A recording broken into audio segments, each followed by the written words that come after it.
Mateus, capítulo 24, se não acompanha a leitura da palavra, nós vamos meditar sobre os sinais da segunda vinda. E eu gostaria de chamar a sua atenção para um fato desde já. Sinais da segunda vinda. Não quer dizer sinais do arrebatamento. O arrebatamento pode se dar a qualquer momento. Esses sinais são sinais da segunda vinda de Cristo, quando então ele virá com a igreja em poder e grande glória, e também com os anjos, e estabelecerá o seu reino aqui na terra. Quero dizer para o nosso nobre vereador que o tempo do governo dos homens sobre a terra está terminando. Muito breve, nosso Senhor Jesus Cristo retornará e ele implantará o seu governo aqui na terra. E todos aqueles que são do Senhor vão estar reinando aqui na terra. Aleluia. E nós vamos ler então, gostaria de convidá-lo a acompanhar a leitura, capítulo 24 do Evangelho, segundo a narrativa de São Mateus. Diz assim a palavra: Ora, Jesus, tendo saído do templo, ia se retirando, quando se aproximaram dele os seus discípulos para lhe mostrarem os edifícios do templo. Mas ele lhes disse: Não vedes tudo isto? Em verdade vos digo que não se deixará aqui pedra sobre pedra que não seja derribada. E estando ele sentado no Monte das Oliveiras, que fica bem de frente ao templo, ou ali onde estava construído o templo, e estando ele sentado no Monte das Oliveiras, chegaram-se a ele os seus discípulos em particular, dizendo: Declara-nos quando serão estas coisas, e que sinal haverá da tua vinda e do fim do mundo. Respondeu-lhes Jesus: Acautelai-vos que ninguém vos engane. Porque muitos virão em meu nome, dizendo: Eu sou Cristo, e a muitos enganarão. E ouvireis falar de guerras e rumores de guerras. Olhai, não vos perturbeis, porque forçoso é que assim aconteça, mas ainda não é o fim. Porquanto se levantará nação contra nação e reino contra reino, e haverá fomes e terremotos em vários lugares. Mas todas estas coisas são o princípio das dores. Então sereis entregues à tortura e vos matarão. E sereis odiado de todas as nações por causa do meu nome. Nesse tempo, muitos hão de se escandalizar e trair-se uns aos outros, e mutuamente se odiarão. Igualmente hão de surgir muitos falsos profetas e enganarão a muitos. E por se multiplicar a iniquidade, o amor de muitos esfriará. Mas quem perseverar até o fim, este será salvo. E este evangelho do reino será pregado no mundo inteiro em testemunho a todas as nações. E então virá o fim. Observe que Jesus fala que o evangelho será pregado em testemunho às nações. E então virá o fim. Este fim, lembre-se que o arrebatamento vem antes. Agora, vamos para o versículo 32. Aprendei, pois, disse Jesus, da figueira a sua parábola. Quando já o seu ramo se torna tenro e brota folhas, sabeis que está próximo o verão. Igualmente, quando virdes todas estas coisas, sabei que ele está próximo, mesmo às portas. Em verdade vos digo que não passará esta geração sem que todas essas coisas se cumpram. Passará o céu e a terra, mas as minhas palavras jamais passarão. Daquele dia e hora, porém, ninguém sabe, nem os anjos do céu, nem o Filho, senão só o Pai.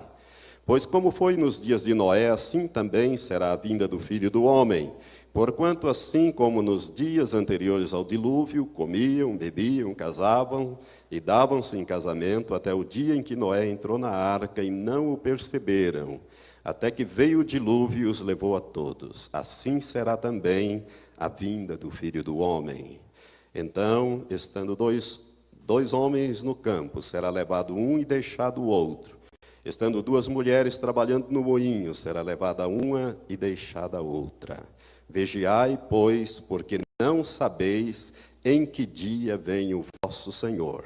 Sabei, porém, isto: se o dono da casa soubesse a que vigília da noite haveria de vir o ladrão, vigiaria e não deixaria minar a sua casa. Por isso ficai também vós apercebidos, porque numa hora em que não penseis, virá o Filho do Homem. Então, o tema que nós vamos trabalhar esta noite vai ser este daqui: os sinais da iminente volta de Jesus. Os sinais da iminente volta de Jesus. Dentro do tema maior, que é a segunda vinda de Cristo, muitas coisas têm que acontecer até a implantação do reino de Deus sobre a terra. Jesus nos ensinou a orar: venha o teu reino. Então, os sinais da iminente volta de Jesus. Você observou que o texto que nós lemos, Mateus 24, de 1 a 44, alguns versículos eu saltei, porque trata de outros assuntos, mas ligado à segunda vinda de Cristo, como a grande tribulação, que é tema de um outro estudo bíblico. No versículo 33, Jesus disse assim: quando virdes todas estas coisas, sabei que Ele está próximo, mesmo às portas. Que coisas Jesus estava se referindo? Os sinais que ele menciona antes. São os sinais que ele mencionou antes. No 33 ele diz: quando virdes todas estas coisas, vocês podem ter certeza que eu vou estar na iminência de retornar. Algumas observações importantes que eu gostaria de fazer.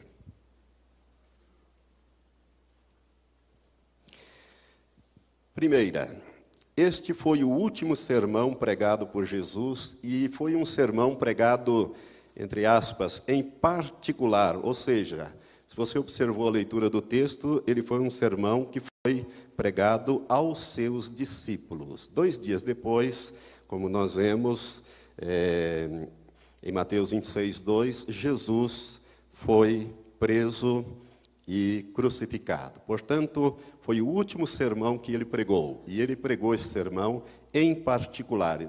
Isto indica, esse sermão, um sermão profético, dirigido primeiramente à igreja. A igreja tem condições de entender bem este assunto.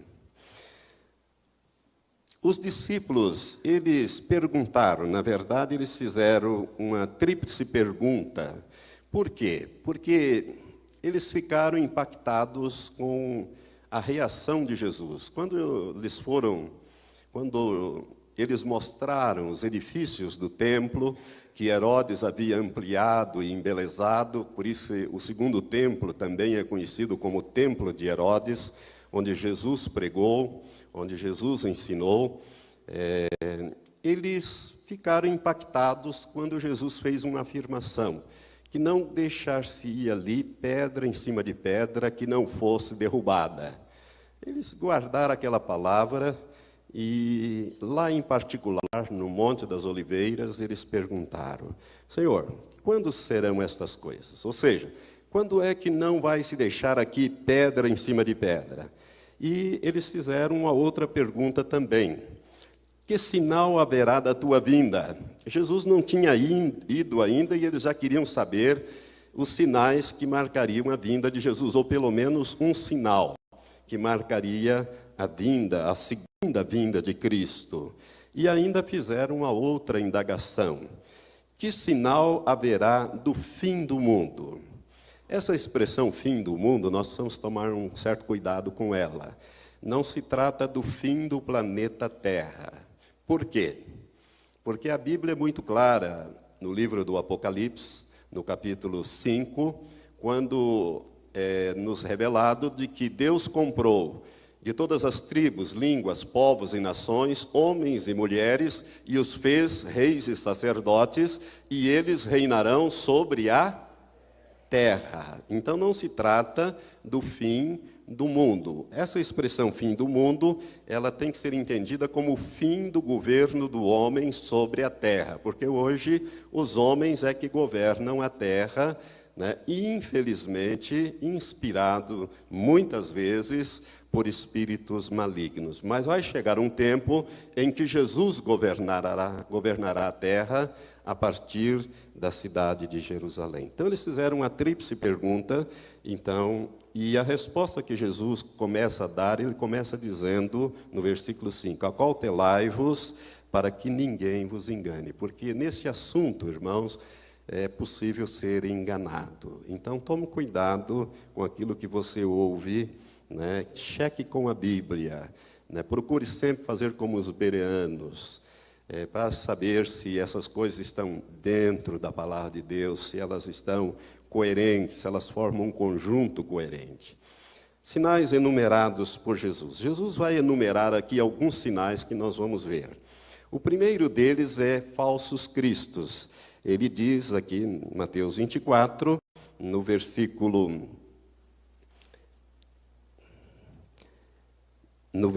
5, que muitos virão em meu nome, dizendo, eu sou o Cristo, e a muitos enganarão. Falsos cristos.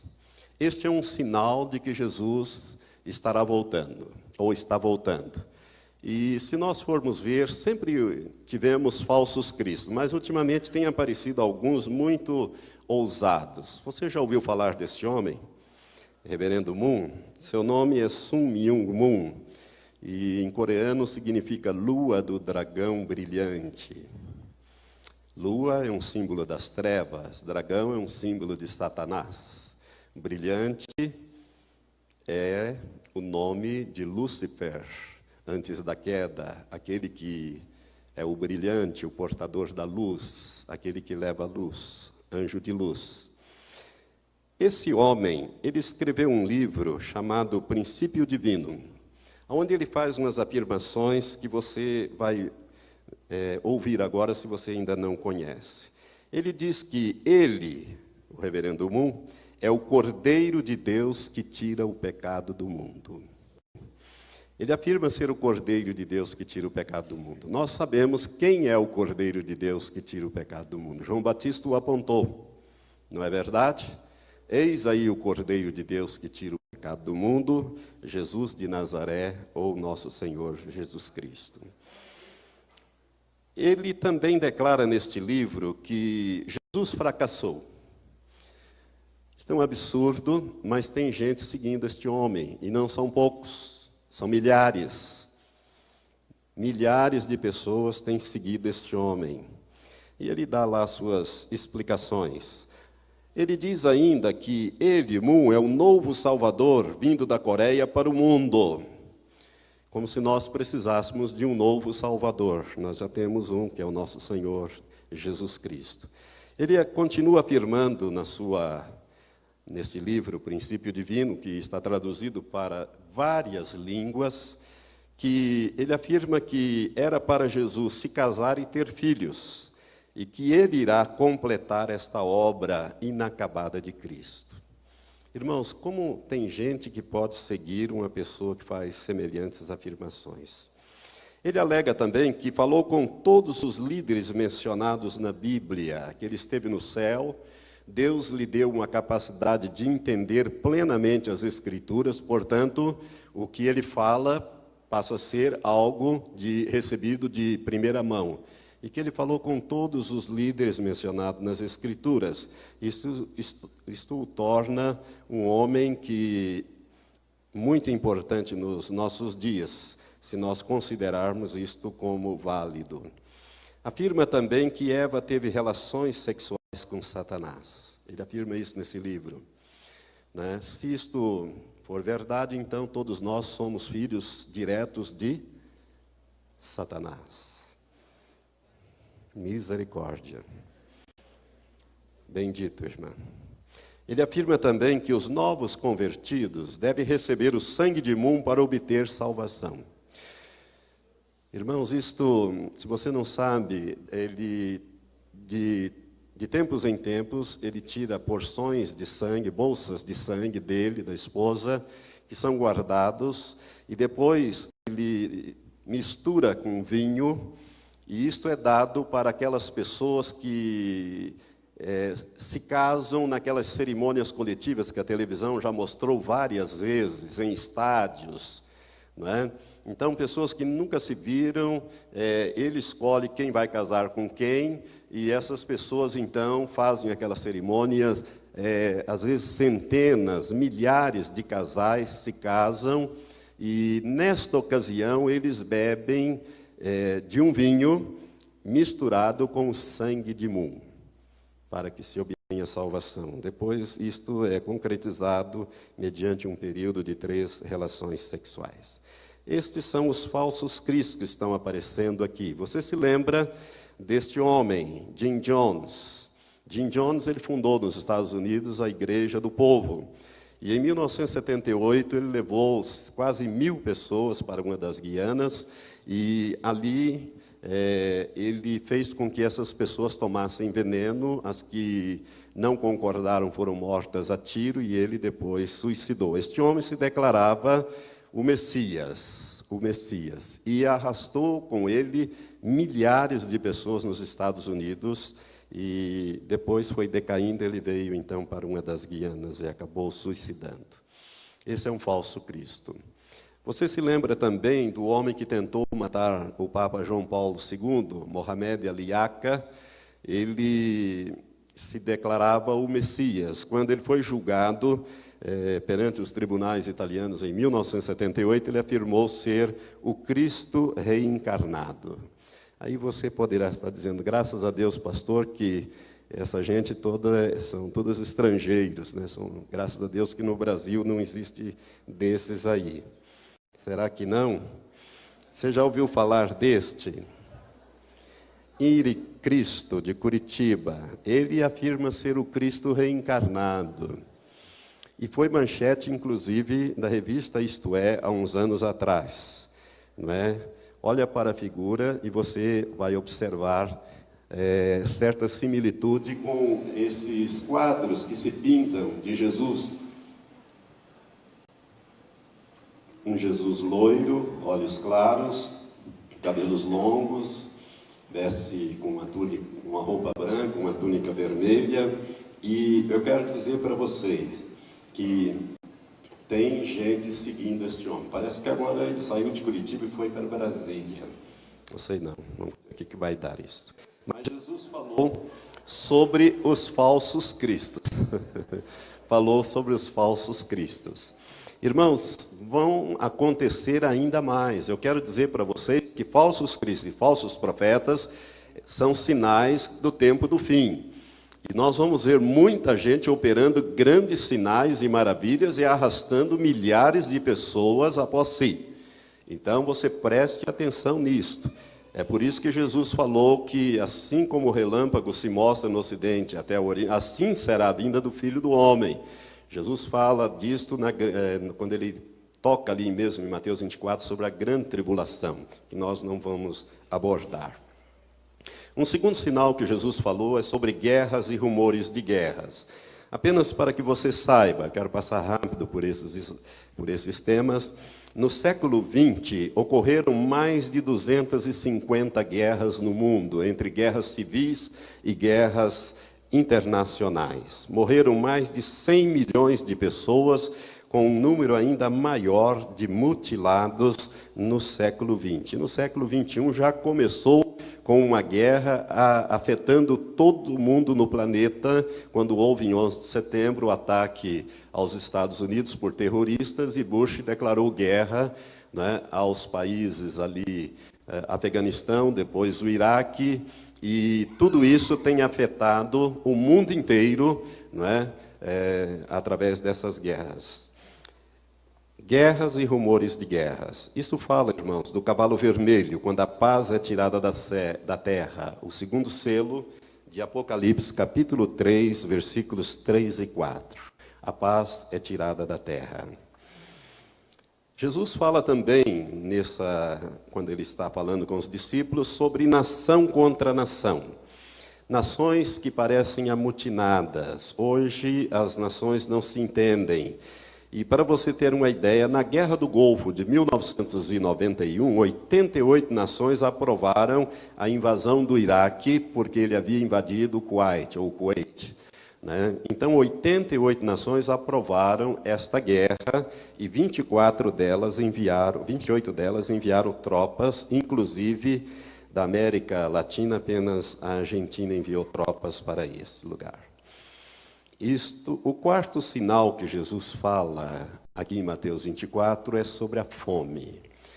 E Jesus diz que a fome ocorreria em vários lugares, não em todos os lugares. Se você olhar para este versículo, quando ele fala isto, ele fala no versículo 7, porquanto se levantará nação contra nação, reino contra reino, e haverá fomes em vários lugares.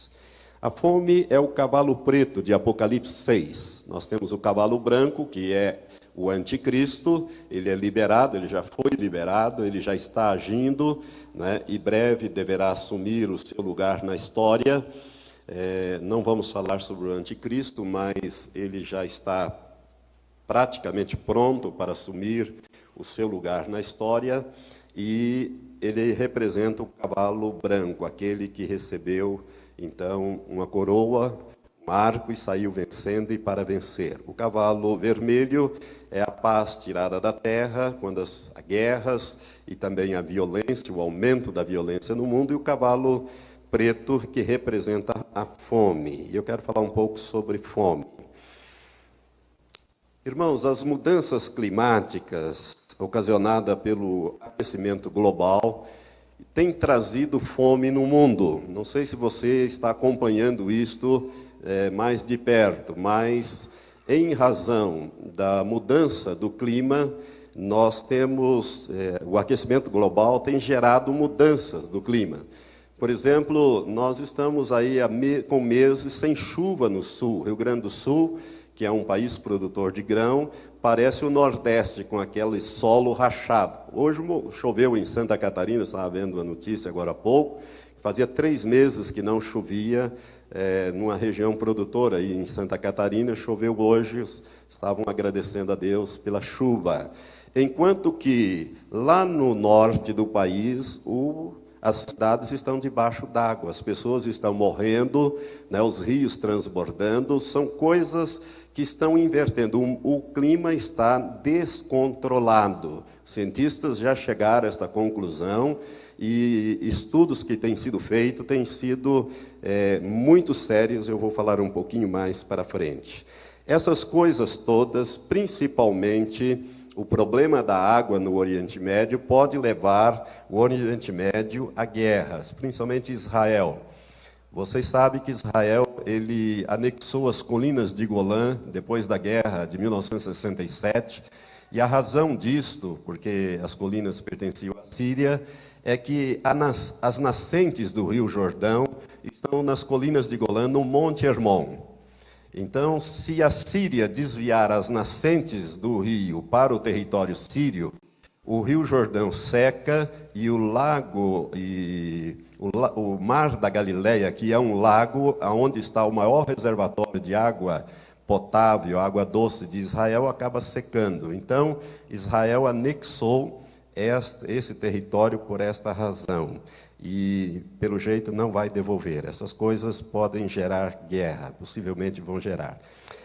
Irmãos, a fome, que é o cavalo preto, gera escassez de alimento, carestia, seca, enchentes.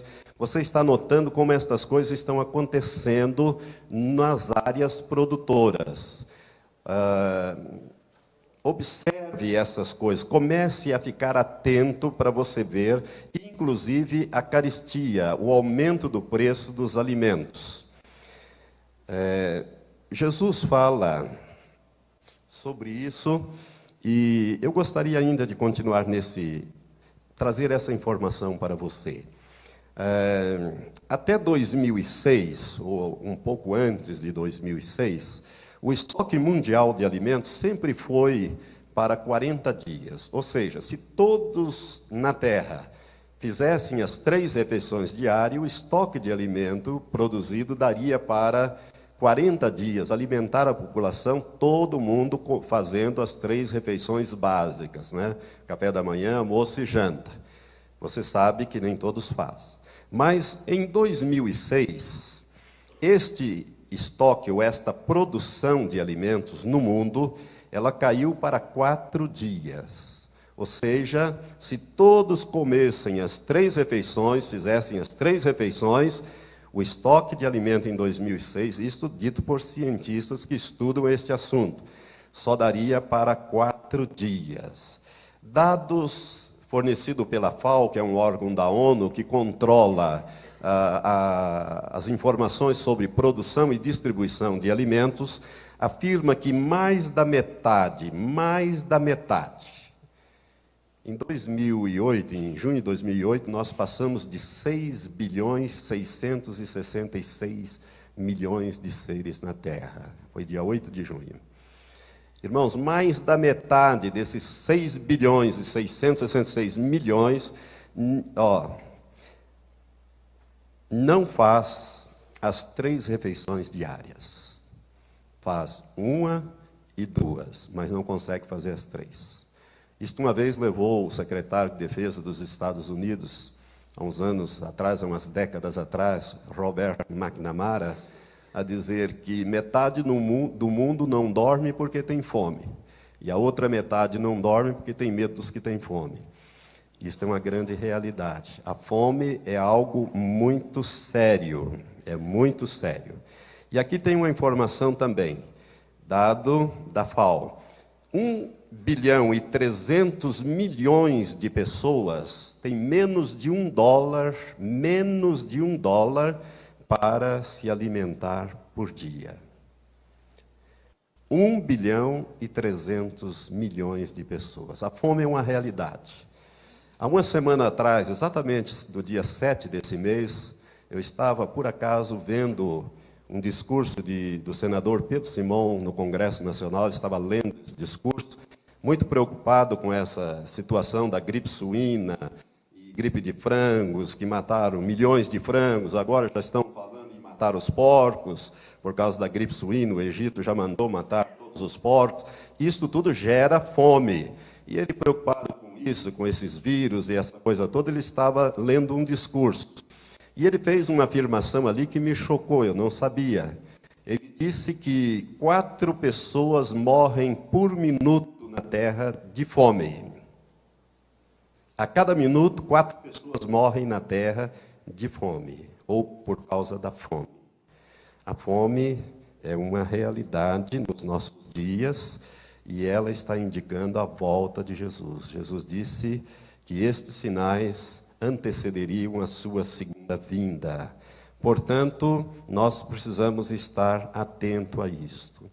Lá em capítulo 6, quando fala do cavalo vermelho, a Bíblia diz que iríamos chegar numa época em que 1 queniz de trigo seria vendido por 1 denário, e 3 quenizes de aveia por 1 denário. Irmãos, 1 queniz, segundo os estudiosos, é uma medida de menos de meio quilo.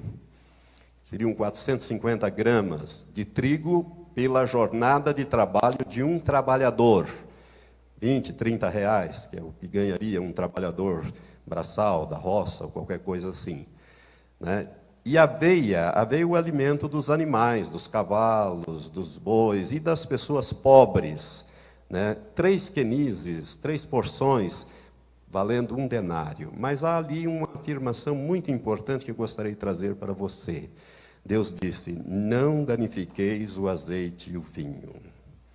Quando ele libera este cavalo preto, que é o cavalo da fome, né, símbolo da fome, ele diz: não danifiqueis o azeite e o vinho. Nós sabemos que o vinho é símbolo do sangue de Cristo, aqueles que foram lavados pelo sangue do Cordeiro. E o azeite é o símbolo do Espírito Santo. Nós somos selados com o Espírito Santo para o dia da redenção. Ou seja, em outras palavras, não toque a fome em quem tem a salvação de Deus e o Espírito Santo habitando nele. Essa é a minha interpretação desta frase, irmãos. Por isso nós vamos chegar num período, amados pastores, irmãos, nós vamos atingir uma época dos milagres da multiplicação. Nós vamos chegar a essa época em que nós vamos ter que exercitar fé para a multiplicação. Se você nunca leu, tem um livro, eu não me lembro a editora agora, mas o autor é Jesse Hinckley. Ele chama-se Rara Estirpe de Fé. Este livro ele conta a história de um pastor negro dos Estados Unidos durante a Grande Recessão de 1929. Ele tinha, na época, 12 filhos, ele teve 17 filhos. Né? Na época, ele tinha 12 filhos. Ele conta a experiência dele, ele morava no porão da igreja e acabou o dinheiro e a última oração que ele fez numa panela de carne e no dia seguinte a panela estava cheia novamente. Ele tornou a orar, comeram e no dia seguinte a panela estava cheia novamente. E eles comeram carne durante meses e meses e meses. Deus foi multiplicando aquela panela de carne com feijão e outras coisas. Devia ser uma espécie de feijoada, não sei bem. Né? Ele não esclarece. Isto nos nossos dias, 1929. Né? Então, nós vamos chegar nesse período. E eu dou graças a Deus porque Jesus, em João 14, versículos 12 a 13, ele diz: aquele que crê em mim, este também fará as obras que eu faço, e as fará maiores do que estas, porque eu vou para o Pai. E tudo quanto pedirdes em meu nome, eu o farei, para que o Pai seja glorificado no Filho. Lembre-se que Jesus multiplicou os pães e os peixes para alimentar multidões, pelo menos 2 vezes. Ele fez isso? Fez. Então nós vamos ter que chegar nesse alto nível de fé de realizarmos esse tipo de milagre. Eu penso que possivelmente tenhamos que fazer estas coisas. Mas Jesus fala também nesse capítulo 24 de que outro sinal de que ele estaria na iminência de retornar seriam os terremotos.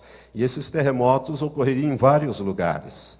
Amados, estatísticas de terremotos nos séculos que eu vou mostrar agora. No século XV, e nós estamos falando aqui de terremotos de 6 graus para cima, ou seja, terremotos que tiram vidas e destroem propriedades.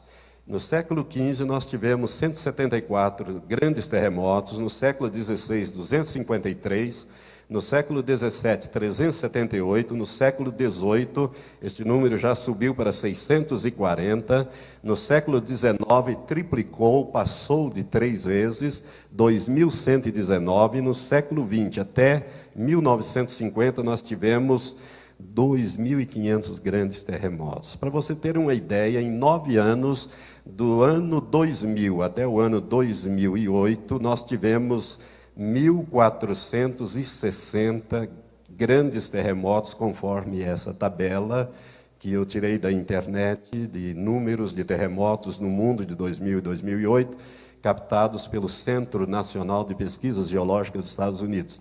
Terremotos de 6 graus até 9,9 graus. Né? Nós tivemos, em 8 anos, 1.460 terremotos. Eles estão se intensificando e aumentando em quantidade. Daí você pode dizer, graças a Deus, pastor, que aqui no Brasil nós não temos terremotos. Será? Será que não temos?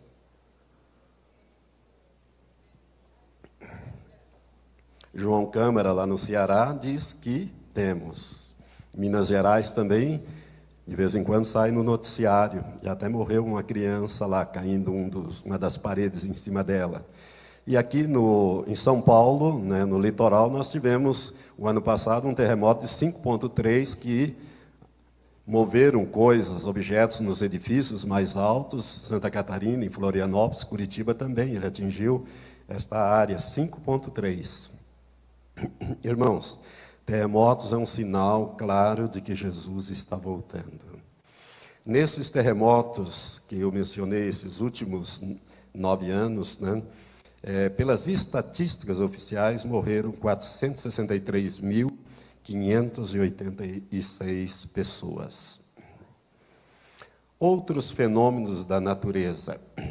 maremotos, tsunamis. Em 2004, todos nós sabemos, na Ásia houve um tsunami que atingiu vários países e o número oficial passa de 280 mil mortos, mas extraoficialmente esse número é muito maior. E eu gostaria de compartilhar algo que eu ouvi de um pastor de um daqueles países mais atingidos, se eu não me engano foi da Tailândia. Eu ouvi esse testemunho dele na primeira igreja batista de Curitiba. Ele não estava lá no dia do terremoto, mas ele esteve logo depois. Ele é daquele país e ele retornou à pátria logo depois e tomou conhecimento desse fato que eu vou relatar aqui. Como se trata de um país muçulmano, os cristãos queriam comemorar, os poucos cristãos que lá estavam, queriam comemorar o Natal no dia 25. Procuraram as autoridades para pedir permissão e as autoridades disseram, não, nós somos um país muçulmano, qualquer comemoração do Natal pode incitar os ânimos e isso aí pode resultar em problemas para nós. Se vocês querem comemorar esse Natal, vocês comemorem outro dia, mas não no dia 25. Aí então eles reuniram lá os pastores e tal, e disseram, vamos comemorar então no dia 26, então eles subiram no dia 25, comemoraram, mas fizeram lá os seus cultos e deixaram para comemorar o Natal no dia 26. O que aconteceu? Veio o terremoto, ou maremoto, né? Veio um terremoto submarino, provocou um tsunami e todos os crentes estavam nos montes. Todos. Mas uma pequena comunidade de 19 irmãos resolveu não subir e ficaram. E na hora que veio, segundo ele, na hora que veio a tsunami, eles se agarraram um ao outro, se atracaram um ao outro e foram levados no meio daqueles destroços, mas nenhum morreu, né? Deus os preservou, os 19 tiveram escoriações e ferimentos leves, esses que não subiram no monte. Mas todos os demais cristãos estavam no monte quando houve, no dia 26 de dezembro, essa tsunami. Uma outra coisa que tem se intensificado muito são os vulcões. Vulcões têm entrado em erupção em vários países, como o Pinatubo, nas Filipinas, que era um vulcão adormecido há 600 anos, entrou em erupção há uns anos atrás, destruiu uma base americana, matou gente.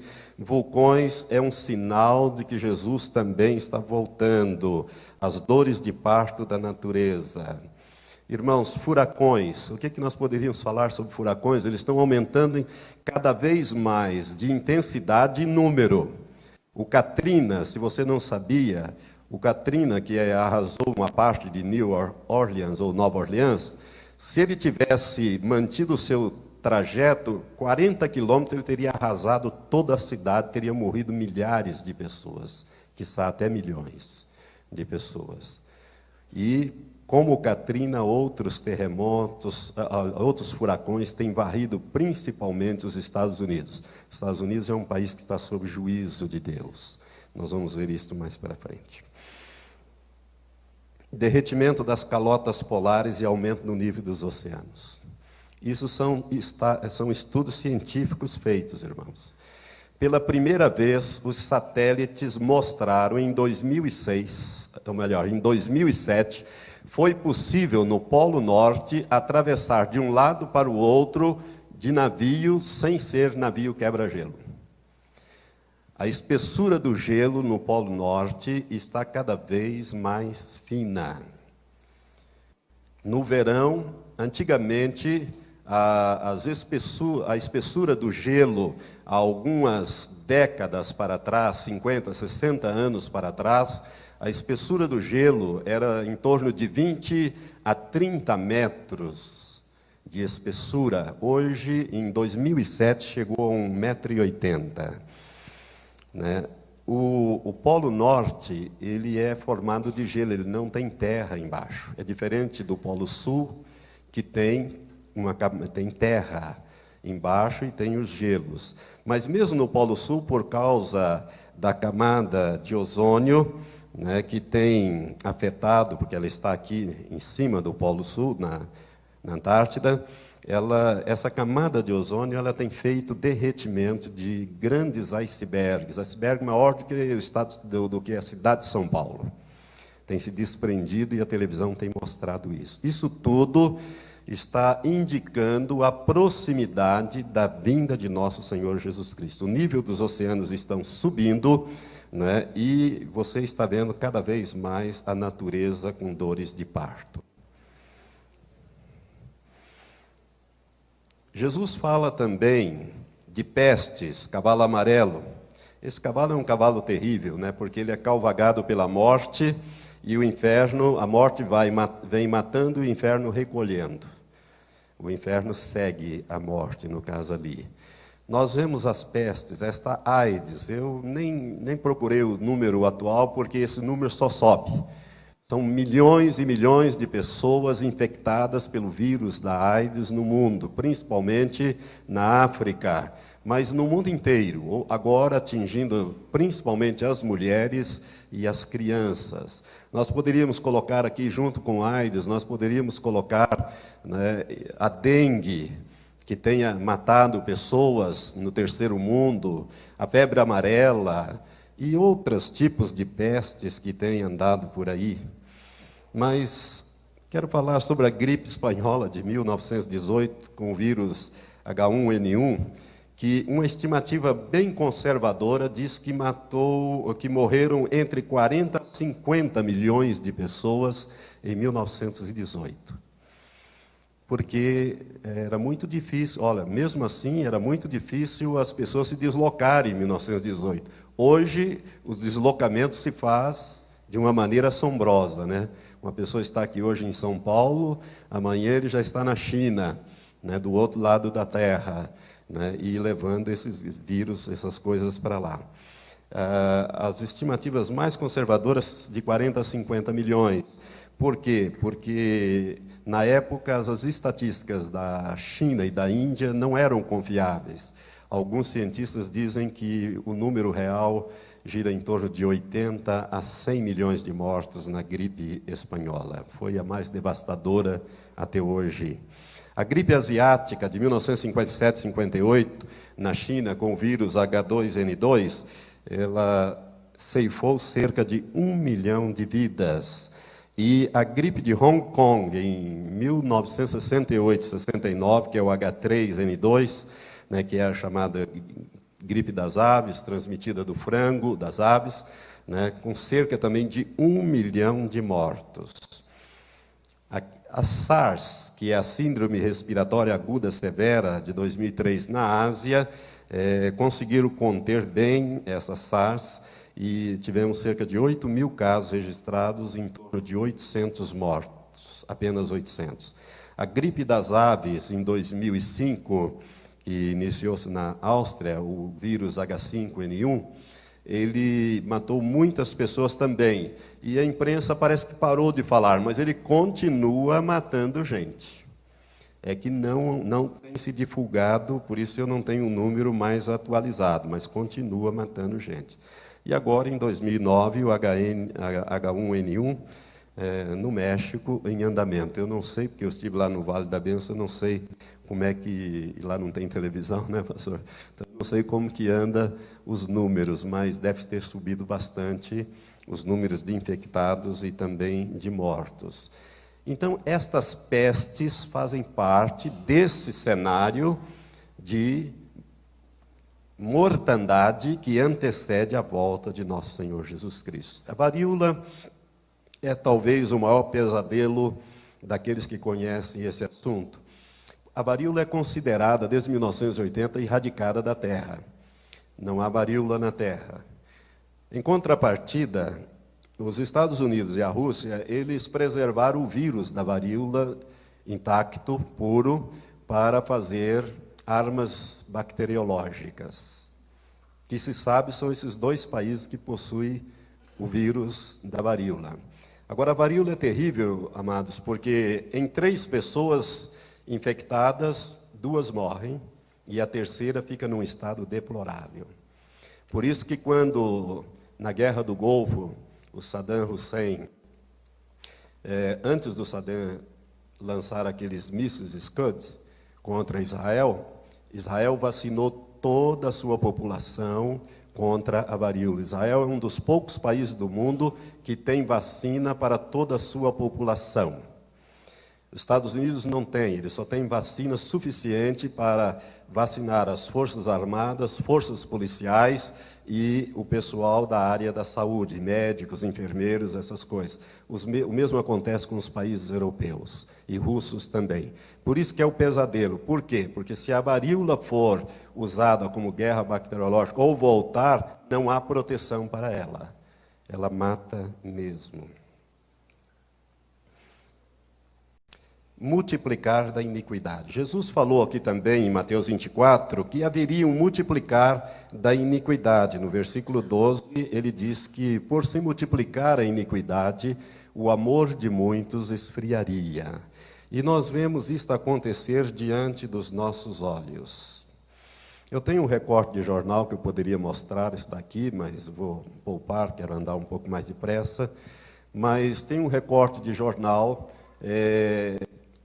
denunciando. 2 juízes italianos vieram alguns anos atrás ao Brasil e denunciaram às autoridades judiciárias e policiais brasileiras que cerca de 300 crianças que foram adotadas no Brasil e levadas para a Europa, inclusive para a Itália, essas crianças foram mortas e seus corpos mantidos com morte cerebral e os seus órgãos vendidos para transplante.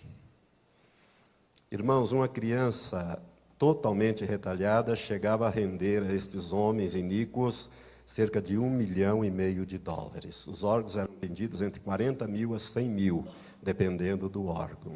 E isto era feito na Tailândia e no México, havia esses lugares.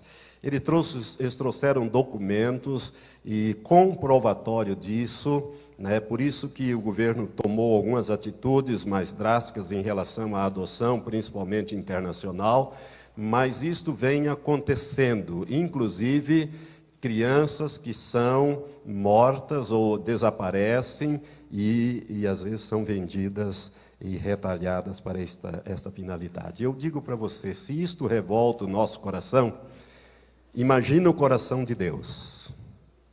Isto é o aumento da iniquidade. Deus vai julgar a iniquidade dos homens, não tenha dúvida disso. Ainda dentro desse item, multiplicar da iniquidade, você já ouviu falar do satanismo, né? Sacrifício de crianças por seitas satânicas.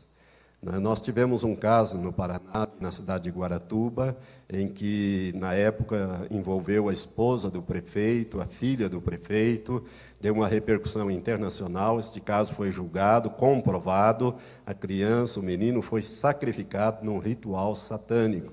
Irmãos, isso não é raro, não. Essas coisas acontecem no mundo inteiro. Essas coisas vêm acontecendo. Então, isto é um multiplicar da iniquidade.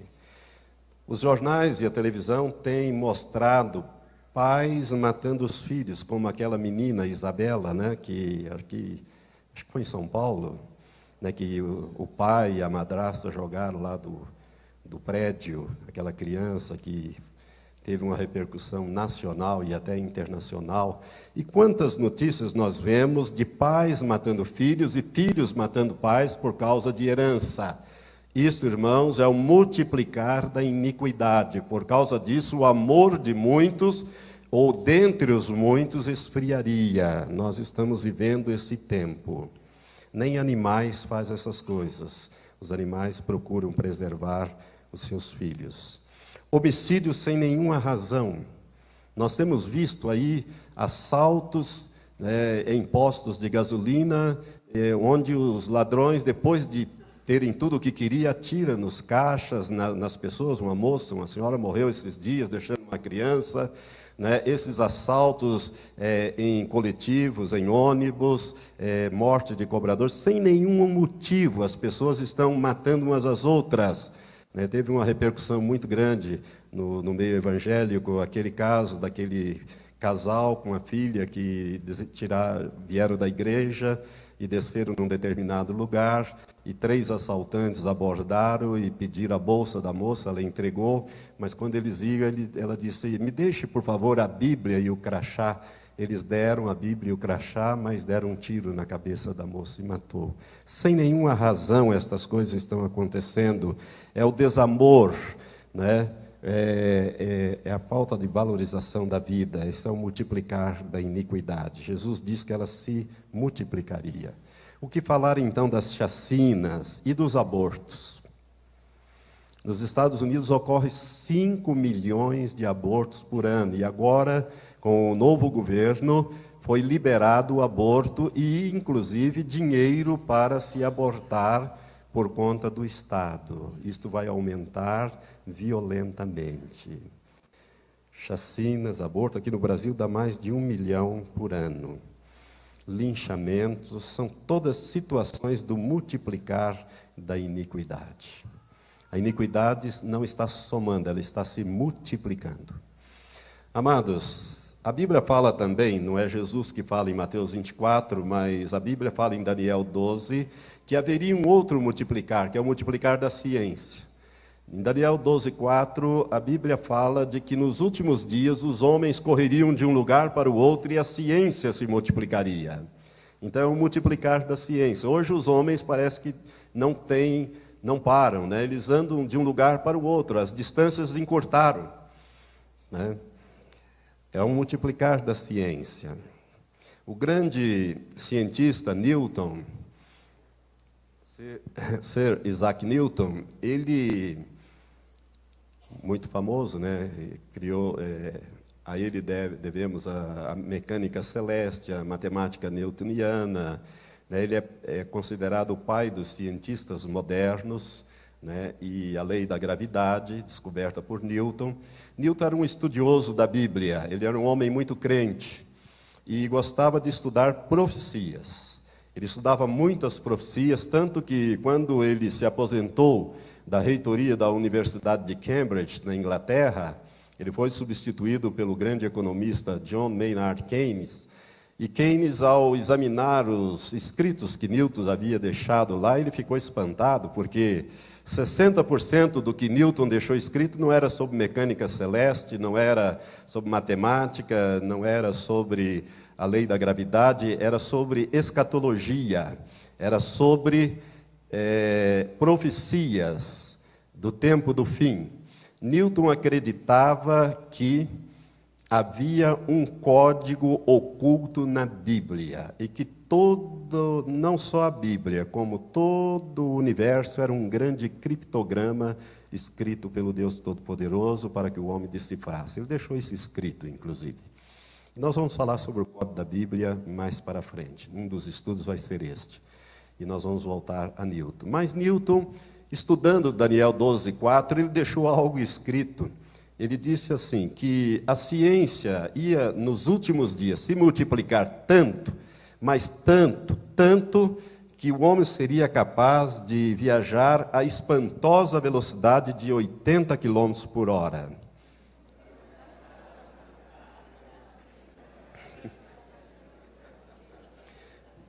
Você ri porque você anda mais, né? O pastor Rufino, eu vejo que ele anda bem, né? Aquele carro dele anda rapidamente.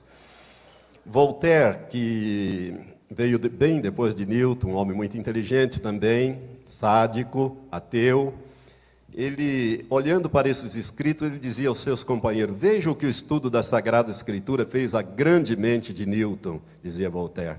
Porque todos nós sabemos que se um dia o homem conseguir andar ou viajar à velocidade de 80 km por hora, ele ficará sufocado, dizia Voltaire, né? Nós podemos rir tanto de Newton como de Voltaire. Mas, irmãos, hoje os ônibus espaciais, hoje não, há muito tempo, os ônibus espaciais levantam da Terra e dão uma volta em torno do globo terrestre a cada 88 minutos. E depois voltam e pousam tranquilamente, sobe outra vez e desce, levam materiais, estão formando lá uma estação espacial. Isto é o multiplicar da ciência. Não é 80 km por hora, é 88 minutos, uma volta completa em torno da Terra. O que dizer? Quando os computadores foram inventados, eles usavam válvulas. Então, a memória do computador era trabalhada com válvula, tipo 100 metros quadrados de válvula para poder operar aquele computador bem rudimentar. Hoje, um microchip ele tem milhões de cálculos, ele faz bilhões de cálculos por minuto. Que você põe na ponta do dedo, microchips. Isso é o multiplicar da ciência. Na Guerra do Golfo de 1991, usaram-se satélites espiões. Então veio à tona esse negócio de satélites espiões. Desconfiava-se disso, mas não se sabia ao certo. Mas ficou evidenciado que, com esses satélites espiões, você era capaz de fotografar a manchete de um jornal de alguém sentado no banco da praça lendo. Um jornal, você era capaz, através de satélites espiões. Satélites capazes de ouvir, inclusive, conversas, aparelhos que hoje... por isso que a Polícia Federal tem pego tanta gente para lá e para cá. Porque, no tempo de Fernando Henrique, eles conseguiram comprar os mesmos aparelhos que o FBI usa, né, no sistema de monitoração de gravações, e o governo americano autorizou a venda, por isso que hoje pega o pessoal falando, né, e dá essas operações Satyagraha e outras tantas aí, né? Mas isso é o multiplicar da ciência, irmãos. Na Guerra do Golfo usaram esses mísseis Tomahawk, que existe até hoje, é a chamada bomba inteligente. É um negócio esquisito, né? Bomba inteligente. Ela é guiada por computador. Um míssil que um navio solta lá do oceano, ele viaja 3.000 quilômetros, desviando de todos os alvos, para cima e para baixo, fora do nível do radar, fora da captação do radar, e tem a capacidade de acertar um alvo com margem de erro de 30 centímetros. É como se ele mirasse no estômago, ou no peito, e acertasse no estômago, ou vice-versa. Esses mísseis estão aí, estão os Tomahawks. Hoje temos aviões invisíveis, Estados Unidos tem aviões invisíveis, e a Rússia anunciou ao ano passado, ela anunciou que desenvolveu uma tecnologia especial e fabricou e tem mísseis invisíveis ao radar. Jacques Chirac, quando era presidente da França, quando ele estava terminando o mandato dele, esteve com Putin, acho que foi 2007, e Putin mostrou essa tecnologia a Jacques Chirac. Eu quero dizer para vocês, irmãos, que os mísseis invisíveis, eles tornam obsoleto qualquer sistema de defesa na Terra. Por quê? Porque eles são capazes de colocar uma ogiva nuclear em qualquer lugar, invisível a radar. E quando a Rússia anunciou isso, 2 meses depois, o Irã anunciou que tinha mísseis invisíveis também. Ora, o Irã não tem nem a tecnologia da bomba, mas já tem um míssil invisível. Quem que passou para eles? A Rússia. A Rússia vende armas para o Irã. A Rússia tem um tratado de proteção do Irã, que eu vou falar quando eu falar sobre a Guerra do Golfo. Qualquer país que atacar o Irã, dá direito à Rússia de atacar este país. Multiplicar da ciência. Ainda, só para você se lembrar, em 1969, há 50 anos atrás, o homem foi na Lua, não uma, mas 3 vezes, foi e voltou. Hoje nós temos sondas, né, em Marte, fazendo escavações, fotografando e descobrindo coisas, coletando os dados. O telescópio Hubble, que já está ficando obsoleto, ele tem descoberto coisas extraordinárias sobre o nosso universo. Você se lembra disso aqui, não lembra? Há 10 anos atrás, 1997, foi capa de todas as revistas do mundo, a ovelha Dolly. a clonagem da ovelha Dolly. Desde a Segunda Guerra Mundial, que um assunto não ocupava as páginas das principais revistas do mundo. Em 1997, a ovelha Dolly, a Revolução de Dolly. Já é possível clonar o ser humano. Irmãos, tem alguns países na América Central que estão trabalhando nesse negócio de clonagem humana. Tem saído notícias sobre isso, alguns negam, mas já está comprovado que estão tentando clonar seres humanos. Então, em 97, clonaram a Dolly, depois clonaram a Polly. A Polly, ambas já morreram, porque verificou-se que há um envelhecimento precoce das ovelhas clonadas. O ciclo de vida delas é muito curto, por alguma coisa errada nisso aí. Mas na Polly, eles usaram pela primeira vez genes de animais e genes humanos. Misturaram os genes. Irmãos, o que falar então das células-troncos? Hoje está sendo a vedete da ciência hoje, as células-tronco, para curar enfermidades, e todas essas coisas. Isso tudo é o multiplicar da ciência. Em 2003, nós tivemos, então, o projeto Genoma, quando foi decifrado o código da vida, com 3 bilhões de combinações. O diretor do projeto Genoma, que foi um norte-americano, um homem muito crente, ele inclusive escreveu um livro, eu tenho esse livro, ele é professor, devia ter anotado o nome dele ali, é Collins, sobrenome Collins, se não me engano é Frank Collins, o nome dele. O professor Collins, ele participou, dirigiu o projeto Genoma. Irmãos, o que interessa para nós aqui do Projeto Genoma, que é um passo gigantesco em termos de multiplicar da ciência, mas 2 coisas eles descobriram que está lá no livro de Gênesis. A primeira coisa que eles descobriram através do Projeto Genoma é que o homem tem capacidade estrutural para viver 120 anos. Não vive por quê? Por causa da poluição. O homem respira um ar envenenado, bebe uma água envenenada, come comidas envenenadas, vive uma vida estressada. Então, ele morre antes. 70, 80, 90 anos, aí ele está morrendo. Mas ele tem estrutura para viver 120 anos. E lá no Gênesis, quando Deus diz a Noé que vai destruir a terra e os animais, ou melhor, ele vai destruir a vida sobre a terra, ele diz que vai reduzir a vida para 120 anos. Ele reduz para 120 anos, porque os filhos de Noé já vão vivendo menos, cada vez menos. Abraão já vai viver 176 anos, Jacó já vai viver 146, e assim vai até Moisés, que vai viver 120 anos.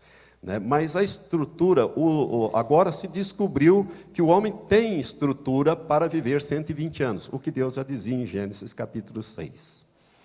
Mas descobriu-se uma outra coisa também, que todos os seres humanos que já viveram e vivem sobre a terra descendem de um único casal. Isso Deus já falava lá no capítulo 1 de Gênesis. Então a ciência comprovando a Bíblia. Isso é científico, isso é descoberta científica, tá?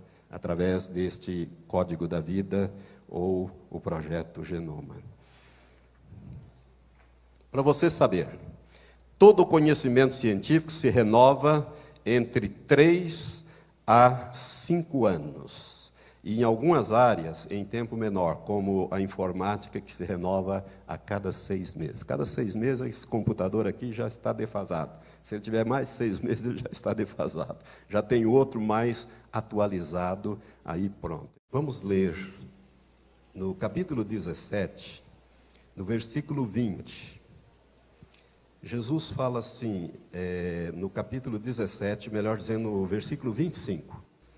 Jesus está falando aqui sobre a vinda, e a sua vinda e a implantação do reino de Deus aqui na terra.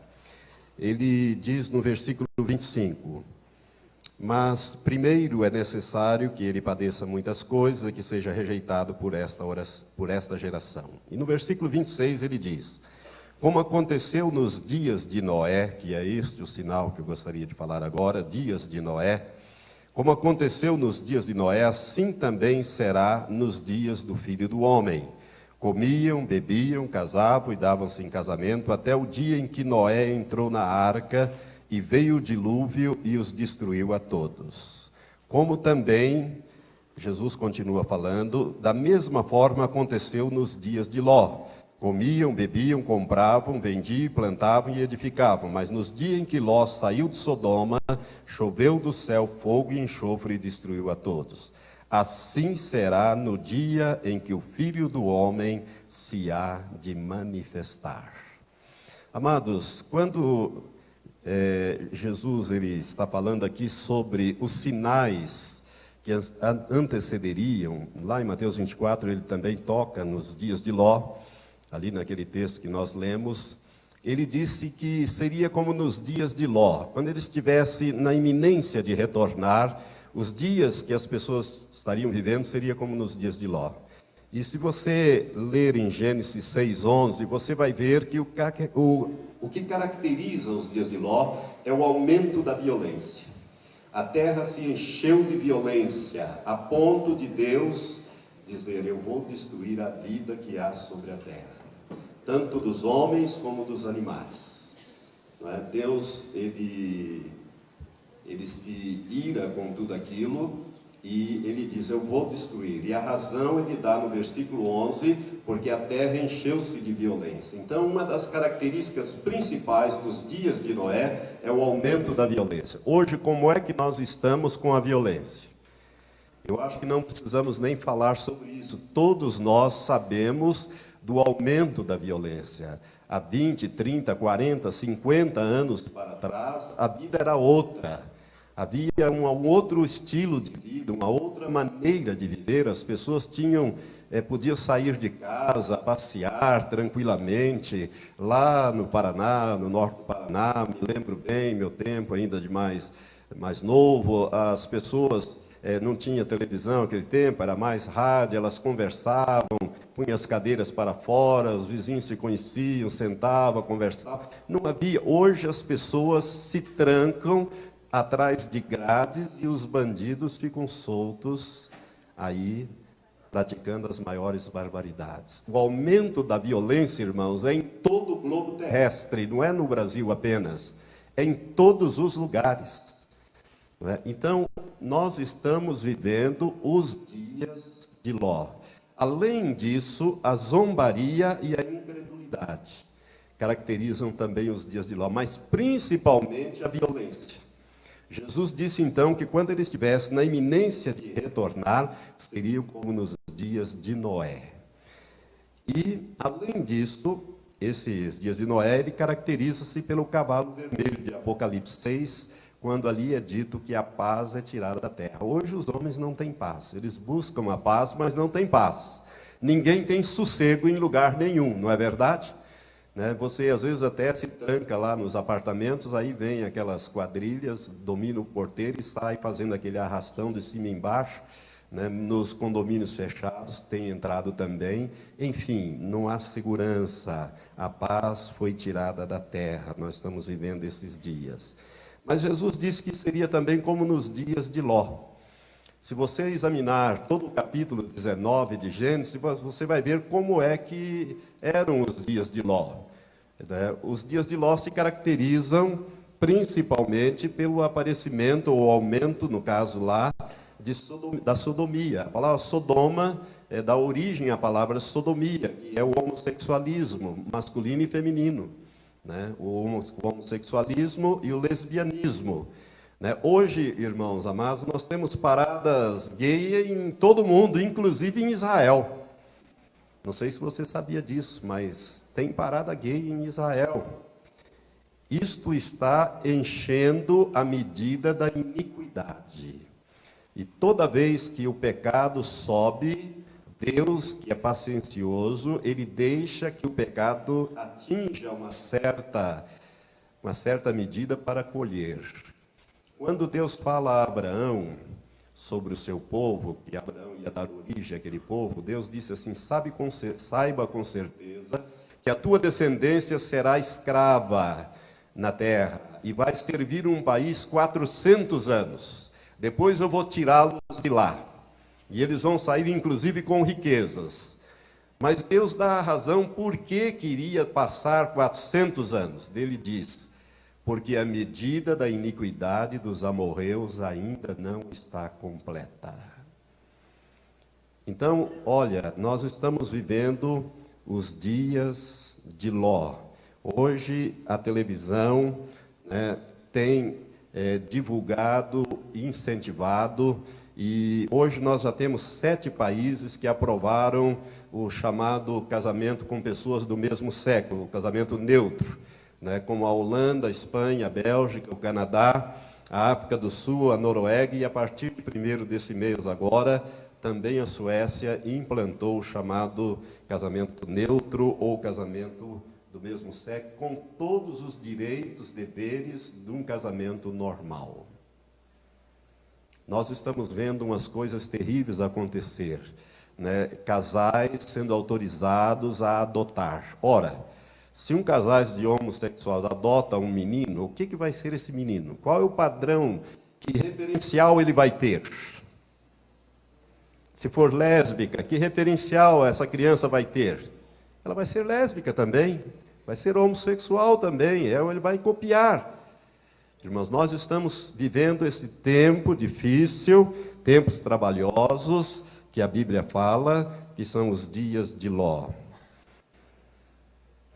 Os filmes têm exaltado estas coisas, são os filmes que fazem sucesso, que ganham prêmios, etc. As novelas, beijos de homossexuais, de lésbicas, isso aí tem uma propaganda, A televisão faz programas, tem programas que incentivam isto e tem audiências altas, promovendo debates sobre o homossexualismo, artistas famosos assumindo que são homossexuais, que tem que sair do armário, aquela conversa toda, essas coisas estão acontecendo. E para tristeza nossa, inclusive, o governo federal liberou o ano passado cerca de R$1.200.000 para promover o congresso de gays e lésbicas em Brasília.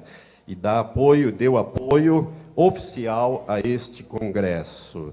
E está no Senado Federal um projeto de lei complementar número 122/2006, que já foi aprovado na Câmara dos Deputados, a toque de caixa meio escondido, e agora está no Senado, que era para ser aprovado essa semana passada, não sei como ficou isto, mas que está sendo, as igrejas têm orado, se levantado em oração, e já foi prorrogado, A senadora Fátima Freire está liderando, o pessoal do PT, o governo está dando todo o apoio à aprovação desse projeto de lei complementar 122, aprovando a criação daquilo que se convencionou chamar o crime de homofobia.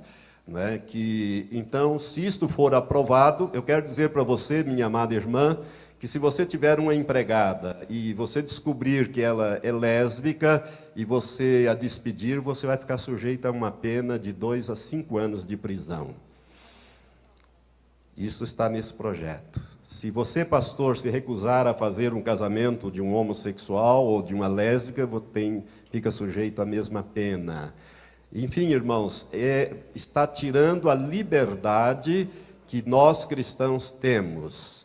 E nós não podemos permitir que essas coisas ocorram no nosso país. Temos que clamar ao Senhor. Se nós não clamarmos, essas coisas estão para serem implantadas. É o aumento, é o aparecimento e o incremento dos dias de Ló que nós estamos vivendo debaixo dos nossos olhos, ou no nosso nariz, se nós quisermos dizer assim, com a aprovação do nosso governo, inclusive. O terceiro sinal que eu gostaria de ressaltar, que é o 11º aqui, é a parábola da figueira. Os dias de Noé e os dias de Ló, eu acho muito importante, porque Jesus disse que ele estaria às portas quando estivesse acontecendo.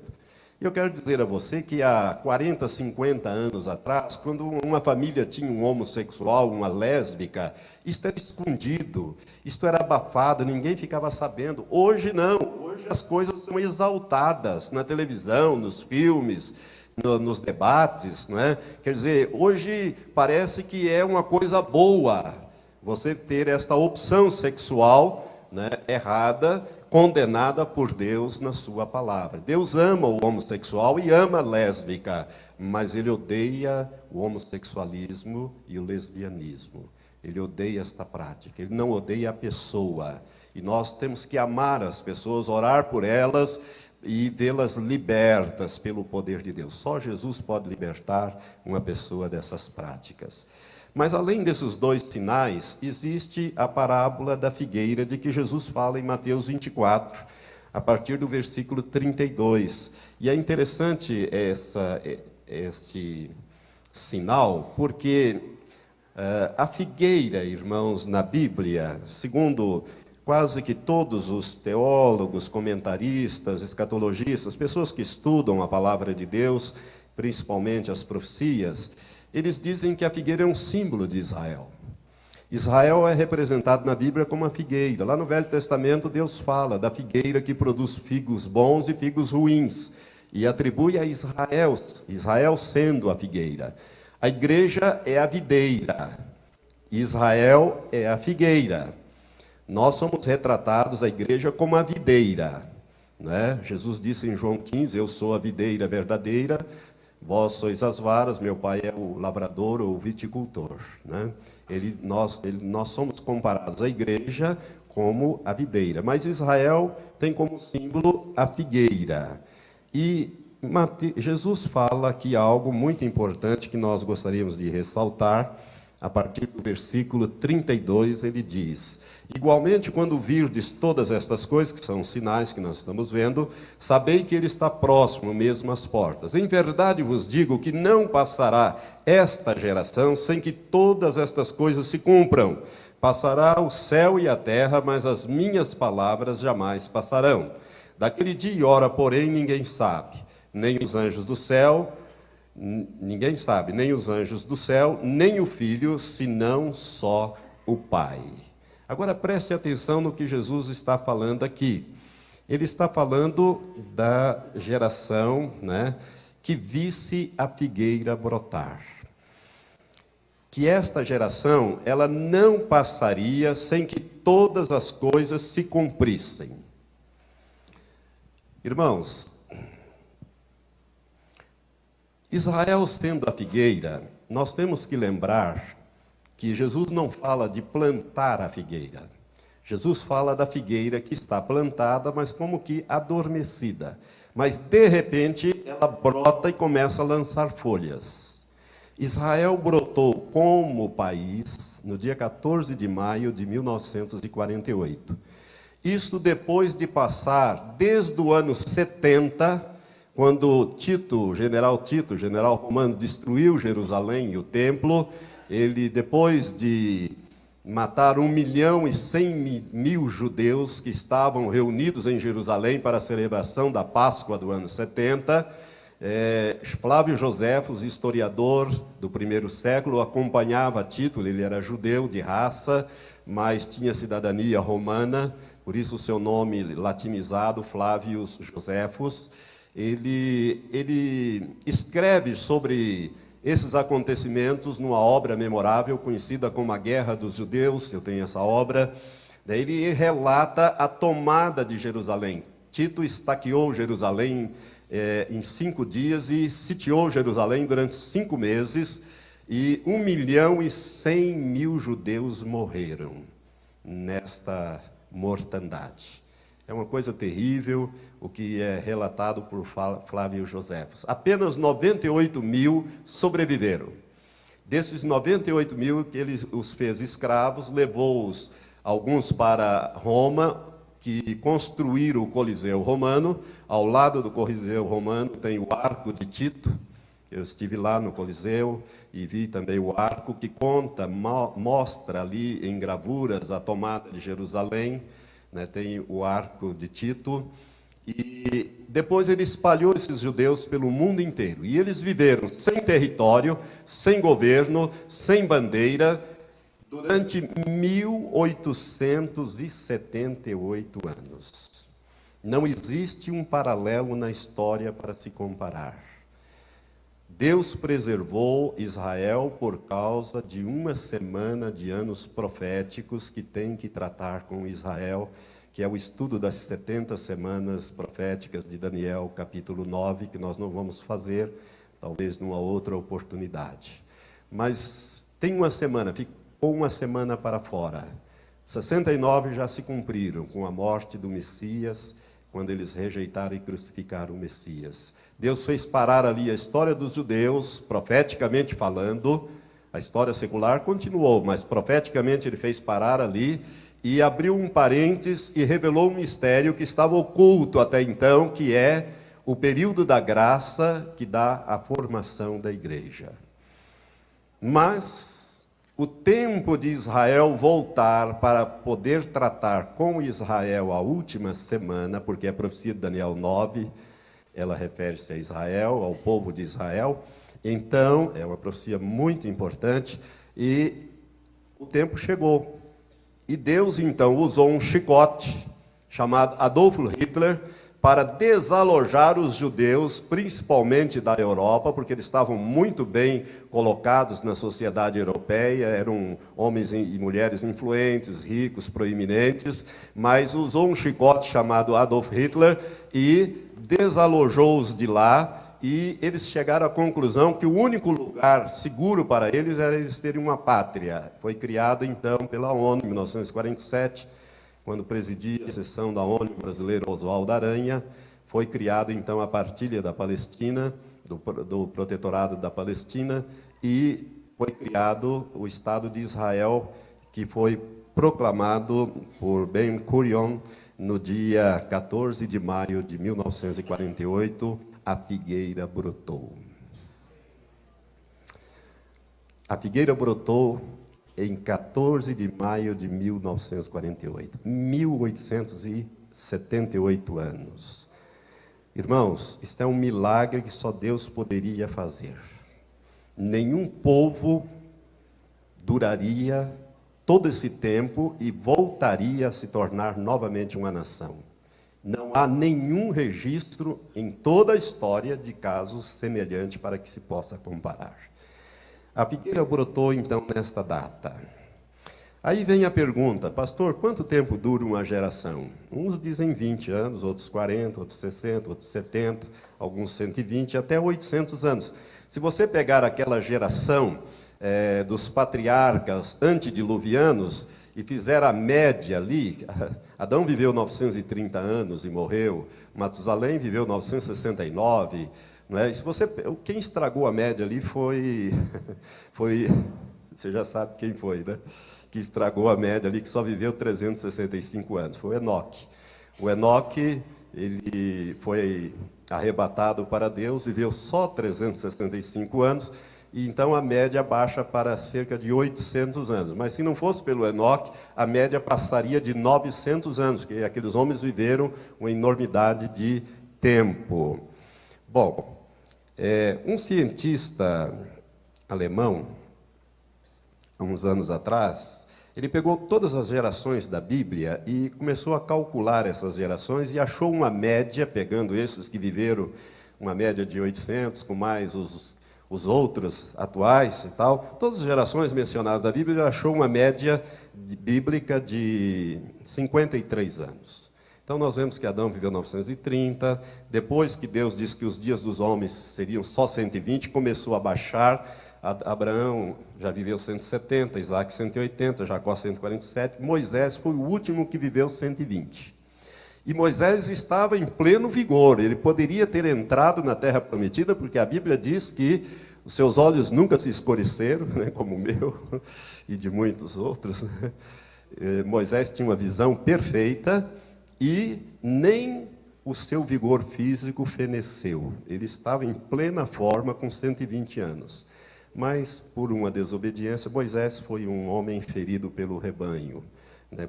Ficou nervoso lá com o povo, com aquela agitação toda, e Deus tinha dito, fala a rocha, e ele pegou e bateu na rocha. E a rocha era Cristo, e o resultado foi Deus disse para ele, você não entra na terra prometida. Você vai vê-la, mas não vai entrar nela. Irmãos, Moisés foi o último homem na Bíblia que viveu 120 anos. A Noé, que foi o último daquela geração que viveu mais de 900 anos, Deus disse, olha, a duração do homem vai ser 120 anos. E a Moisés, que foi o último que viveu 120, Deus disse no Salmo 90, a duração da nossa vida vai ser de 70 anos. Se alguns, pela robustez, chegam a 80, 90, o melhor deles é enfado e canseira. Imagina o pior, se o melhor é enfado e canseira, né? Imagina o pior. Então Deus reduz, ele diz a Moisés que a duração da nossa vida é de 70 anos. Davi emplaca os 70 anos, mas assim em cima, quase que não chegando. Salomão também 70. E dali para frente você vai vendo que vai diminuindo. Hoje, com a melhoria da qualidade de vida, nós já estamos vivendo um pouco mais de 70. Mas, como diz a Bíblia, enfada e canseira, né, quando passa dos 70. Infelizmente. Então, no meu entendimento, irmãos, você pode entender diferente, mas no meu entendimento, uma geração duraria 70 anos. Então, eu estou explicando que tudo isso que eu acabei de dizer agora, essa explicação que eu estou dando, no meu entendimento, a duração da vida do homem hoje, Deus fixou em 70 anos. Agora, você que é rápido em matemática, já está fazendo contas aí, né? Se a minha especulação estiver certa, ela pode estar errada. Ela pode estar errada, eu quero deixar isso bem claro, para que ninguém diga que eu estou marcando a volta de Jesus para tal dia ou para tal hora. Aliás, Jesus disse que daquele dia e hora ninguém sabe. Agora, os teólogos eruditos dizem que Jesus estava falando de um dia específico, de uma hora específica, e não de uma época. O texto no grego daria este entendimento. Eu não sei, mas já ouvi isto, de que Jesus estaria dizendo que do dia e da hora, ou seja, um dia específico, uma hora específica, ninguém sabe. E quando eu falar sobre o arrebatamento, eu vou dizer por que não vai, ninguém sabe. Quando Jesus estava em carne, ele não sabia, porque ele tinha se despido, ele tinha deixado os seus atributos divinos de onisciência, onipresença e onipotência, e tornado 100% homem e 100% Deus. Mas ele não tinha os atributos divinos. Por isso ele não sabia. Ele disse, nem os anjos do céu, nem o Filho. Entretanto, quando ele ressuscitou, depois da ressurreição, os discípulos tornaram a refazer a pergunta em Atos capítulo 1, dizendo, Senhor, é nesse tempo que restauras o reino a Israel?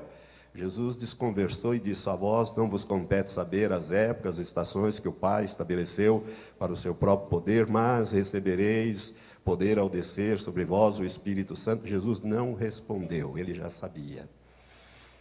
Só a Trindade sabe, Satanás não sabe, os demônios não sabem, os anjos não sabem, e os homens também não sabem o dia do arrebatamento. Mas se a minha especulação estiver certa, e eu posso estar errado, ela é tão boa quanto a tua, ou tão certa quanto a tua, ou tão errada quanto a tua, não é? Se ela estiver certa, dentro de mais ou menos 10 anos, ou seja, soma 1948 mais 70 anos, nós vamos para o ano 2018. Que anos nós estamos? 2009. Quantos anos faltaria para que tudo se cumpra? Olha o que Jesus disse. Não passará esta geração sem que se cumpra todas as coisas. Ou seja, ele teria que arrebatar a igreja e vir com a igreja em poder e grande glória, travar a batalha do Armagedon, lançar o anticristo e o falso profeta no lago que arde com fogo e enxofre, aprisionar Satanás e os demônios no abismo e estabelecer o seu reino milenial. Isto dentro desse período de tempo. Jesus diz, pode passar os céus, pode passar a terra, mas as minhas palavras jamais passarão. Ele disse, Em verdade vos digo que não passará esta geração sem que todas as coisas se cumpram. Irmãos, é bom esclarecer aqui que o pronome demonstrativo este ou esta, no grego ele não tem essa conotação que tem em português. Nós dizemos, né, este copo, aquele copo, este copo, esse copo, aquele copo. Mas no grego não, é tudo igual. Então, Jesus estava falando de uma geração que visse os sinais acontecer. Ele não estava falando para a geração que estava ouvindo-o, mas sim para a geração que visse todas estas coisas acontecer. Por isso que os discípulos fizeram a pergunta: Senhor, quando é que o Senhor vai voltar? Jesus não tinha ido ainda. Eles já queriam saber quando é que Jesus iria voltar. Irmãos, esse sinal é tão importante porque até 1948 os estudiosos diziam, bom, Israel não vai voltar para a terra, quer dizer, como é que fica? Então substituíram Israel pela igreja. Essa substituição não é correta. Não é correta. Israel é o povo eleito de Deus, é o povo escolhido. Deus ama aquele povo e trata duramente com aquele povo, e Deus não se arrepende dos seus dons, a Bíblia diz isto, né? Mas Deus tem uma semana de anos para tratar com eles. E eles vão receber o Messias, o anticristo como Messias. Tudo isso está previsto dentro da Bíblia. Então, todas estas coisas estão para acontecer. Então, se Israel realmente é a figueira, e se uma geração dura em torno de 70 anos, poucos anos nos separam da implantação do reino de Deus aqui na terra. Quando nós vamos governar toda a terra. Porque a Bíblia diz em Apocalipse 5 que ele comprou homens de todas as tribos, língua, povos e nações, homens e mulheres, e os fez reis e sacerdotes, e eles reinarão sobre a terra. Nós vamos aprender a governar aqui durante 1000 anos, para depois governarmos todo o reino de Deus, todo o universo. Irmãos, Deus não estava criando galáxias, sistemas, estrelas, né, que são bilhões e bilhões e bilhões, porque ele não tinha nada para fazer. Não. Deus sempre faz as coisas com um propósito. Deus não faz nada sem propósito. Tudo que Deus criou tem um propósito. Aliás, a Bíblia diz que Deus fez tudo para um fim, até o ímpio para o dia do mal. Sabia disso?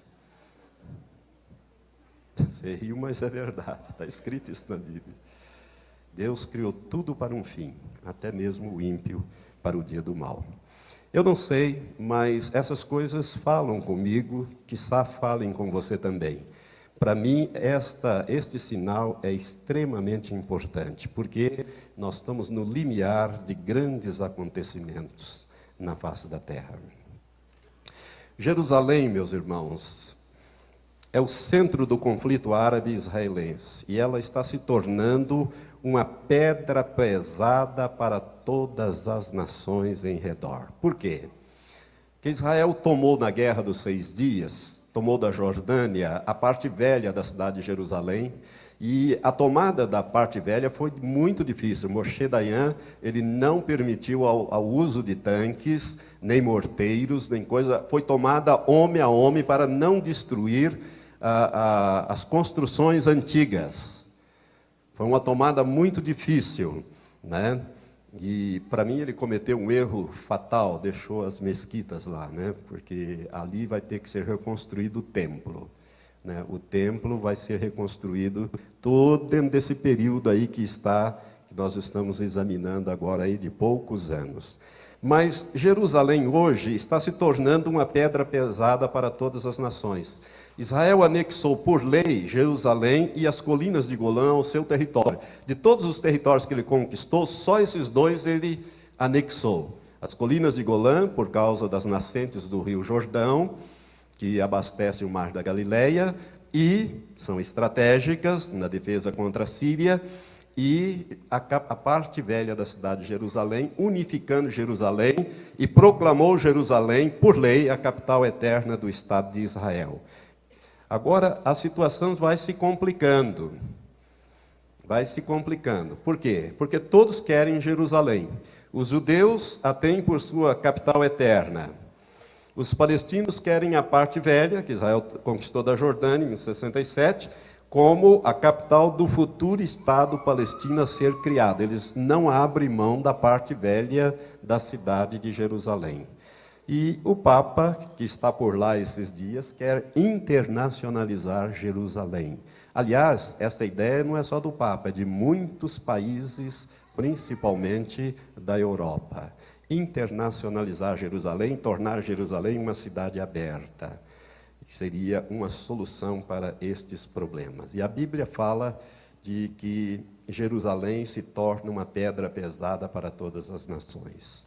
Se você ler em Zacarias, você vai ver no capítulo 14, o capítulo 12 e o capítulo 14, você vai ver que Deus fala que nos últimos dias Jerusalém se tornaria uma pedra pesada para todas as nações e que aqueles que tentassem erguê-la seriam feitos em pedaços e sobre quem ela caísse seria reduzida a pó. Então, o pomo da discórdia é Jerusalém. E o governo que acaba de assumir, liderado pelo primeiro-ministro Benjamin Netanyahu, ele não vai entregar Jerusalém. Pode ter certeza disso. Estamos terminando. Derramar do Espírito Santo. Esse é um dos sinais da volta de Jesus. Irmãos, Deus tem feito uma obra grandiosa nos países do terceiro mundo, principalmente, com o derramar do Espírito Santo na África, não é? Quem acompanha o ministério daquele evangelista Reinhard Bonk, que é mencionado nesse DVD de Daniel Kchuko, que eu falo, aliás, é o ministério dele que editou esse DVD, Cristo para as Nações. Bom, que tem sido usado para fazer campanhas evangelísticas na África com mais de 1 milhão de pessoas. Ele já teve campanha de mais de 1 milhão de convertidos com fichas. Irmãos, a última estatística que eu vi num livro, ele já tinha 49 milhões e 600 mil pessoas convertidas na África. Deus está usando poderosamente este homem. E Deus tem levantado, através da obra do Espírito, se você já viu aquelas fitas, DVD sobre transformações, que você vê tanto aqui na América do Sul, na Colômbia, como também na África, você está vendo o que Deus está fazendo, que é o derramar do Espírito para esse tempo do fim. Avivando as igrejas, preparando as igrejas. Por quê? Porque a noiva precisa estar com as lâmpadas acesas e a reserva, o Espírito Santo. E o óleo ali é o símbolo do Espírito Santo. Mas, para e passo com o derramar do Espírito Santo, ocorre também a apostasia. A apostasia é uma realidade bíblica, inclusive. O período da graça, irmãos, está acabando. E o derramar do Espírito Santo, então, visa preparar os santos para subir no arrebatamento. Por outro lado, tem acontecido muita apostasia. Eu tenho recorte de jornais, está aqui, eu não vou mostrar, para a gente ganhar tempo, mas pastoras, igrejas estão consagrando mulheres lésbicas como pastoras. Irmãos, em 1996, eu fui pregar em Boston, nos Estados Unidos, a convite de um parente nosso que morava lá. E fomos andar lá pela cidade, só nós dois, e ele estava me mostrando, esta igreja aqui tem 12 membros, é pastoreada por uma pastora lésbica.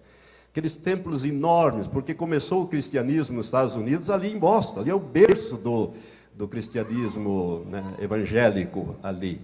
E foi me mostrando várias igrejas pastoreadas por pastoras lésbicas, por homossexuais, outras que fecharam, viraram condomínios, viraram mercados. Na Europa isso tem acontecido também. A apostasia está campeando por aí. Eu tenho aqui um recorte também da revista Veja, que é antigo já, de maio de 92, sobre o debate sobre o sexo de Deus, dizendo que todas as virtudes ali do Criador são da mulher, não são do homem. Então já criaram uma Bíblia em que já não fala mais de Deus como homem, mas como uma mulher. Essas coisas são apostasia que estão vindo por aí. Irmãos, existem seminários que estão ensinando esta heresia, que não houve o nascimento virginal de Jesus. Ora, se Jesus não foi gerado pelo Espírito Santo em Maria, então ele foi gerado por um homem. Foi gerado por José. Ele é uma fraude. Ele precisa de tanta salvação, de ser salvo, como eu e você. Isso aqui tem uma implicação tremenda. Se não houve o nascimento virginal, né, se a Virgem não deu à luz a um filho gerado pelo Espírito Santo, então Jesus de Nazaré é uma fraude. E nós estamos perdidos. Porque ele é tão pecador quanto eu, nasceu com a mesma natureza caída do que eu e você. Você está entendendo as implicações disso? É uma coisa terrível que tem sido ensinado por aí. E outras heresias que a gente nem deve colocar essas coisas aqui. Espíritos de engano e doutrinas de demônios. 1 Timóteo 4, de 1 a 5, fala que nos últimos dias, ocorreriam, então, o desvio de muitas pessoas, alguns apostatarão da fé, dando ouvidos a espíritos de engano e a doutrinas de demônios. Eu tenho no meu site, se você quiser anotar o meu site, esse que aí está, eu tenho no meu site uma profecia chamada Solenes Advertências Proféticas, que foi dada há mais de 20 anos atrás a um homem chamado Stanley Frodsham, nos Estados Unidos. Ela é uma profecia em que o Senhor Jesus adverte, é uma profecia muito séria, sobre as heresias que ocorreriam, a apostasia e principalmente sobre o espírito de engano. O Senhor disse que muitos dos seus servos, a quem ele usaria poderosamente, seriam levados às alturas, mas seriam tomados por espíritos de engano e desviariam muitos dentre o meu povo, o Senhor disse. Por isso, meu irmão, cuidado ao seguir homens. É claro que nós temos que honrar os nossos líderes, mas você tem que ver nele o fruto do Espírito. Cuidado com dons. Porque Jesus disse em Mateus 7, quando ele fala dos falsos apóstolos, dos falsos profetas, em Mateus capítulo 7, ele diz que muitos viriam e diriam a ele: Senhor, Senhor, em teu nome não profetizamos? Em teu nome, presta bem atenção nisso, em teu nome não profetizamos? Em teu nome não expelimos os demônios? Em teu nome não operamos maravilhas? Irmãos, o dom de operação de maravilhas era o dom que Moisés tinha. É você ter alguém com o braço decepado, você orar e o braço crescer, a perna crescer. Isto é operar maravilha, é muito mais do que curas e milagres. Jesus não nega que eles não tenham feito no nome dele, mas ele diz, Jesus continua dizendo ali, é bom até a gente ler, já que nós estamos aqui pertinho, Mateus capítulo 7, Jesus é claro e enfático a esse respeito, ele diz: Senhor, essas pessoas dirão, Senhor, Senhor. Jesus diz: nem todo que me diz Senhor, Senhor entrará no reino dos céus, mas aquele que faz a vontade de meu Pai que está nos céus.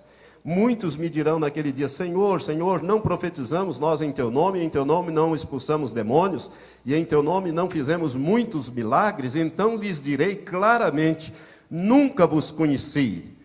É interessante que algumas pessoas dizem: bom, essas aqui eram gente que não era nascido de novo. Presta atenção, o que Jesus está querendo dizer aqui não é isso não. Jesus está querendo dizer aqui é que ele não tinha intimidade com essas pessoas. Nunca vos conheci, apartai-vos de mim, todos vós que praticais a iniquidade. Irmãos, a palavra iniquidade na Bíblia ela tem vários sentidos, mas um dos sentidos principais dela, e nesse texto é este, é aquele que anda sem lei. Ou seja, apartai-vos de mim, todos vós que praticais a iniquidade, ou seja, que andam contrários à minha lei, à minha palavra. Olha para a vida das pessoas que você está seguindo, ou está com elas. Precisa ter fruto do Espírito. Porque sem fruto do Espírito você não vai herdar o reino de Deus. Basta você ler lá Gálatas 5, quando o apóstolo Paulo escreve sobre as obras da carne e escreve sobre o fruto do Espírito. Sem dons, você herda o reino de Deus, mas sem fruto, não. Mesmo porque Jesus deixou isso muito claro. Em João capítulo 15, ele diz: eu sou a videira verdadeira, meu pai é o viticultor, e toda vara em mim que não dá fruto, o pai corta. Tais varas são lançadas fora, versículo 6, secam, são recolhidas e lançadas no fogo. Nós temos que produzir fruto, e ali é sempre no singular, João 15. Fruto, porque se refere ao fruto do Espírito, ou seja, aquilo que o Espírito de Deus produz em nós, quando nós deixamos o Espírito de Deus trabalhar em nós e nos moldar na imagem do seu Filho Jesus, conforme fala Romanos capítulo 8, versículos 29 e 30.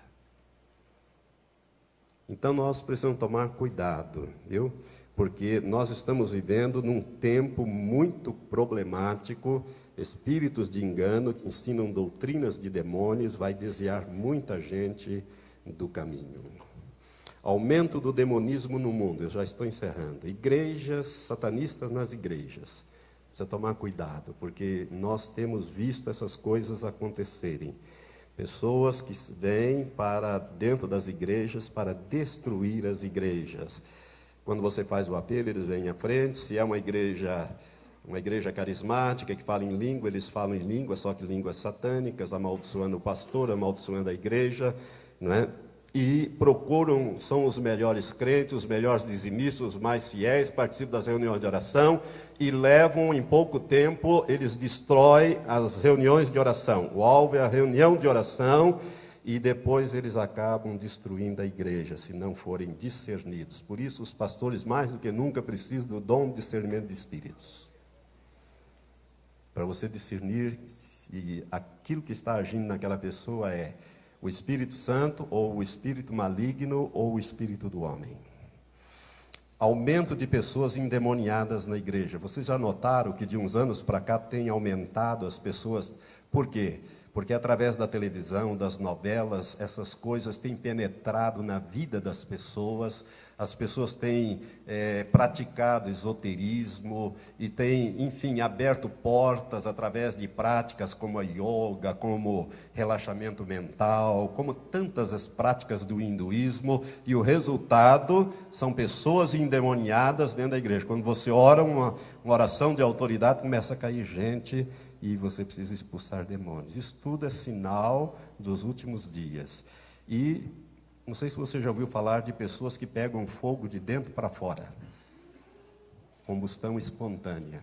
Eu tenho aqui um recorte de jornal, inclusive, de uma notícia que fala sobre isso, né? Menina que pegou fogo morre no hospital. Menina que pegou fogo morre no hospital. Né? Ela pegou fogo de dentro para fora. Irmãos, esses casos têm sido inclusive estudados por cientistas que não conseguem chegar a uma conclusão. Nos Estados Unidos, em 1993, foram catalogados 1.760 casos de pessoas que se incendiaram de dentro para fora. São demônios. Esta menina lá de Curitiba, ela dizia que o negão queria matá-lo, que o negão queria matá-lo. Né? A família, em vez de levar a uma igreja, um pastor, para expulsar aquele demônio, né? Quando ela voltava da padaria com o sobrinho dela nas mãos, ela entregou a criança para a irmã dela e disse: pega o seu filho porque eu estou começando a queimar por dentro.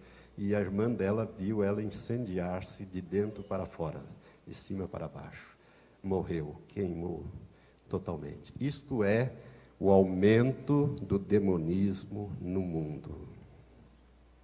Por isso nós precisamos fazer batalha espiritual diária. Temos que tomar posse e exercer a nossa autoridade. Pastor Jonathan é um batalhador, nós fazemos batalha espiritual todos os dias da nossa igreja. Nós tomamos posse daquela cidade, daquela região para o Senhor, e o resultado tem sido uma maravilha, irmãos. As pessoas têm se convertido, porque o Senhor me deu, quando eu comecei aquela obra, o Senhor me deu um entendimento de que Deus quer salvar a todos, não é verdade? Muitas vezes a gente fica orando, Senhor, salva o fulano, salva o Beltrano. Parece até que a gente tem que ficar, vamos assim, arrancando de Deus a salvação daquela pessoa, quando a Bíblia diz que Ele deseja salvar a todos, que Jesus pagou o preço para salvar a todos. Mas há alguém que não quer que ninguém se salve. Então são os demônios que trabalham na vida da pessoa. O que nós temos que fazer? Amarrar, imobilizar e amordaçar esses demônios e impedir que eles ajam na vida da pessoa, para que a pessoa, e pedir que Deus trabalhe através dos seus anjos e do seu Espírito Santo na vida daquela pessoa, para que ela fique livre para receber a palavra de Deus. O resultado tem sido que as pessoas têm procurado a igreja. Nós temos vários casos de pessoas que vêm procurando a igreja. E o último sinal, para encerrar, que eu acho que é o último que falta acontecer, é a revelação do anticristo. O anticristo é o último sinal que marca este período de sinais que nós estamos vendo. Irmãos, a Bíblia é muito clara em 2 Tessalonicenses, capítulo 2, eu copiei o texto aqui com alguns destaques que eu fiz para você entender. No capítulo 2, o apóstolo Paulo, as duas cartas à igreja de Tessalônica, na primeira o apóstolo Paulo fala como será o arrebatamento no capítulo 4. E capítulo 4, a partir do versículo 13, que nós vamos ler quando falarmos do arrebatamento. Vamos analisar quando falarmos do arrebatamento. E a igreja de Tessalônica ficou muito preocupada, e Paulo escreveu uma segunda carta para aclarar melhor a primeira. E ele diz ali, no capítulo 2, ora, quanto à vinda de nosso Senhor Jesus Cristo e a nossa reunião com Ele, o que é a vinda de nosso Senhor Jesus Cristo e a nossa reunião com Ele? É o arrebatamento. Ele parará nos ares, nós seremos transformados, os mortos ressuscitarão, nós seremos transformados e subiremos para encontrar o Senhor nos ares. Então, quanto à vinda de nosso Senhor Jesus Cristo e a nossa reunião com Ele, que é o arrebatamento, rogamos os irmãos que não vos movais facilmente do vosso modo de pensar, nem vos perturbeis, quer por espírito, quer por palavra, quer por epístola, como enviada de nós, como se o dia do Senhor já estivesse perto. Ninguém de modo algum vos engane, porque isto, ou seja, o arrebatamento, ou a vinda de nosso Senhor Jesus Cristo e a nossa reunião com Ele, o arrebatamento, não sucederá sem que venha primeiro a apostasia e seja revelado o homem do pecado, que é o anticristo, o filho da perdição, que é outro nome dado a ele, aquele que se opõe, se levanta contra tudo o que se chama Deus ou objeto de adoração, de sorte que se assenta no santuário de Deus, apresentando-se como Deus. 2 Tessalonicenses 2, de 1 a 4, com os destaques e acréscimos que eu fiz aqui. Então, a igreja estará na terra, porque esses dois sinais teriam que acontecer. Tem que vir primeiro a apostasia e ser revelado o anticristo. Agora eu vou te dar uma chave, já que eu não vou falar sobre o anticristo aqui, vou te dar uma chave para você ficar esperto. Fica muito esperto.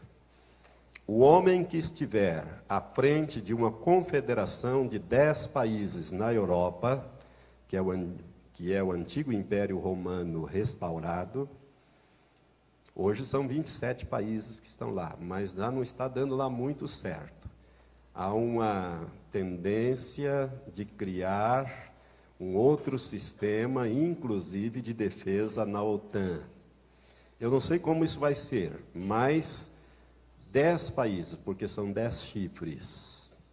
O homem que estiver à frente de uma confederação de nações na Europa e fizer um tratado de paz e de proteção de Israel para durar 7 anos, este homem é o anticristo.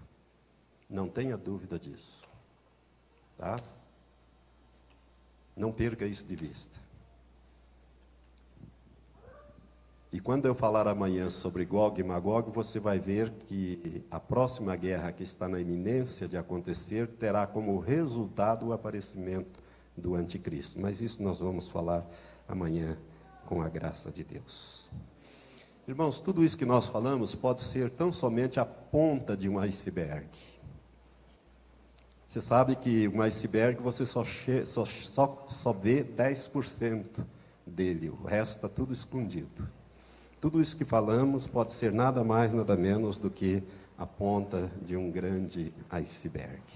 Que Deus te abençoe. Vamos ficar em pé.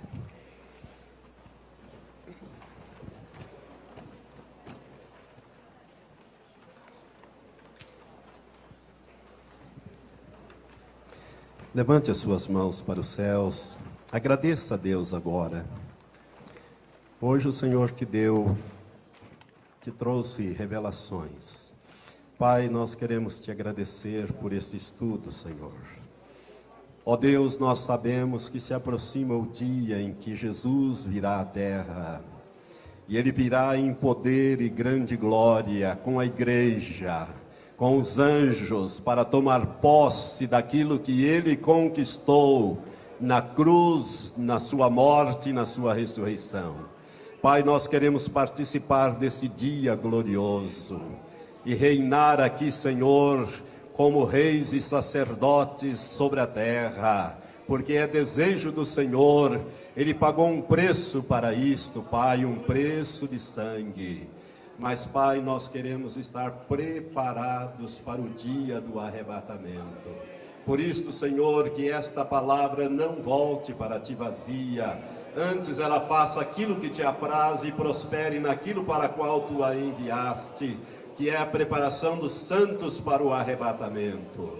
Maranata, vem logo, Senhor Jesus. Esta é a nossa oração, em nome de Jesus. Amém, Senhor. Amém. Graças a Deus.